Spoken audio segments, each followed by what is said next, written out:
Offering our children an outstanding education is one of our most fundamental, perhaps our most fundamental obligation as a country. And whether we meet that obligation not only reflects who we are as Americans, it will shape our future as a nation. And countries that out-educate us today will outcompete us tomorrow, and I refuse to let that happen on my watch. We now in America have dropped from the #1 country in the globe, the top country in the nation, for percentage of our population that's college graduates. We've gone not to number 3, not to number 5, we're number 9 and falling. This is crazy because you can't drive a 21st century knowledge-based economy on a population that's not being sourced and nurtured and empowered educationally. It's our greatest national security issue because if we fail to really confront this issue, we will see our nation decline. In the midst of the worst economic crisis that I think we have all seen, every conversation goes back to one critical thing, and that's education. This impacts all of us, and it's really a selfish fight that we take on. This is not about one street, this is not about one city, and it's not about one state. This is a fight that we have to take on across the United States. In New York, we're operating under the agrarian school calendar from 1880. There aren't any fields to plow, as there were 130 years ago. So why are we still using the same education calendar? This system needs to be eradicated.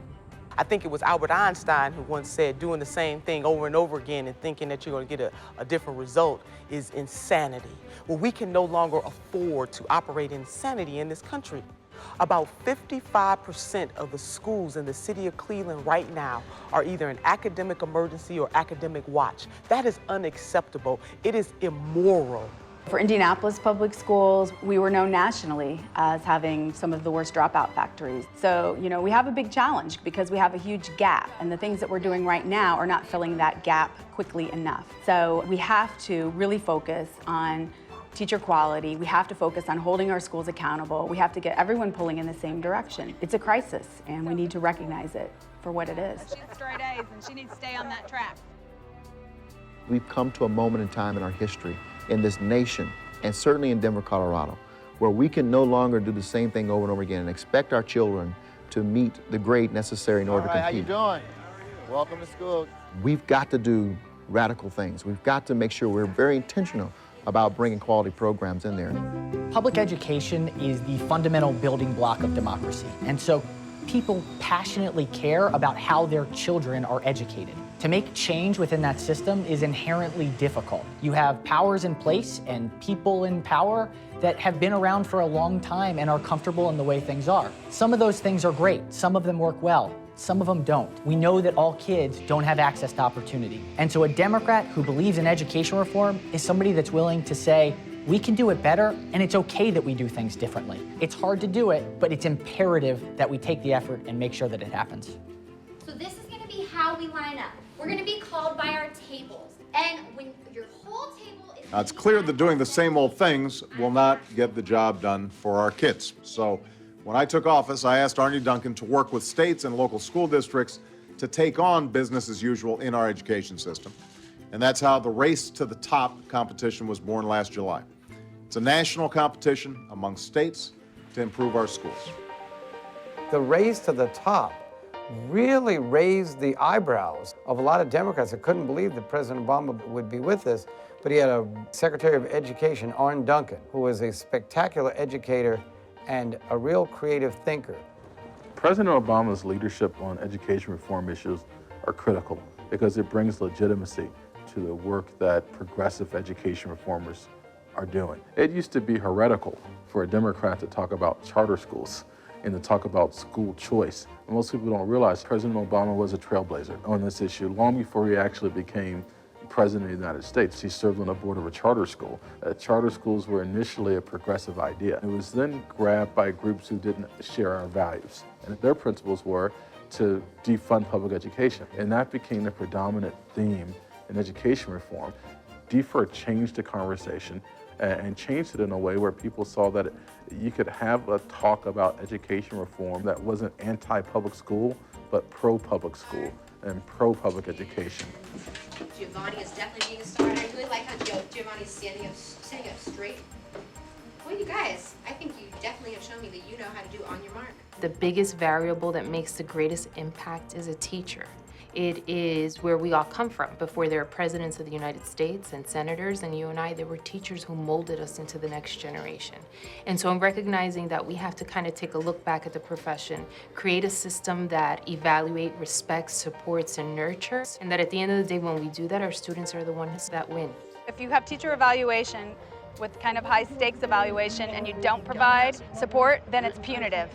You know, and if you do provide support, it's transformative. I helped bring DFER to Indiana because there were a lot of Democrats who felt the same way I did, but there was kind of no forum or structure for us to come together, kind of put out a united front, just kind of being there as an advocacy organization. Be able to walk to school? really? Yeah, we walk to school. In the 2011 session, we were able to actually get through quite an ambitious ed reform agenda. We have started to intervene in failing schools. So the state of Indiana is actually, taking charge, taking those schools and saying we're not going to have kids in these kinds of places anymore in this state. Students at Green Valley Elementary School are reading better, doing math better, they are writing better, and they are ready. They are ready to win. Will you join me in doing that? Huh? We had young people in our cities, particularly in the neighborhood that I represented, that had absolutely no choice but to go to the institutions that were there, provide an education for them, and they were failing them. And so as a member of the Denver City Council at the time, I helped lead an effort to reform a group of schools in one area, the far northeast area of the city. There was some pushback, but we were not going to be denied because we were not going to allow for these people who wanted to keep the status quo to continue to keep these kids locked into a system that did not give them choice or opportunity to get ready to compete. And this is not about the comfort or vilification of any adult, but it is about us accepting the reality that the traditional way that we're educating children is failing. And that's why organizations such as DFER are important, because it gives us the strength and the support that we need as Democrats to stand up for reform. Reform is good for children, but it's also good for adults. We've lost over 30,000 students over the last decade in the city of Cleveland for the Cleveland schools. With less students, that means we'll have less teachers, less union members. How could that be good for anybody? We are in the state we are right now because of a severe poverty of compassion, a poverty of urgency. We have to have a greater sense of outrage, of urgency, of insistence that whatever it takes, we will make this nation true. We will make it real. And the way to do that is by making sure that every child has opportunity to enter an educational environment that will nurture their genius. Before I became a Maryland State Senator, I was a teacher in Southwest Baltimore City. What I believe is that I saw hope in my classroom. I saw kids who wanted access to a great education. That's where we start, that's where we focus, and we figure out how do we provide that for them. If we can set up those systems, our future is so bright. If we fail, the consequences are disastrous. Being a Democrat for education reform simply means that I am a Democrat who's determined to change islands of excellence to hemispheres of hope. And so for me, a Democrat for education reform is a person that has no excuses, has higher standards for our kids, believes, I always joke, sort of like Malcolm X, that by any means necessary, we're going to get there, and that we shouldn't accept barriers to that goal. I think that a Democrat for education reform looks like me, looks like you, looks like the PTA parent, looks like the grandmother who's raising their grandkids at home. I think it means to recognize that we're part of a link in a community chain, that if we all don't take on this fight, that we all lose at the end. I am Indiana Representative Marianne Sullivan, and I am a DFER. I'm former Colorado Speaker of the House, Terrence Carroll, and I'm a DFER. I am New Jersey State Senator Teresa Ruiz, y yo soy una DFER.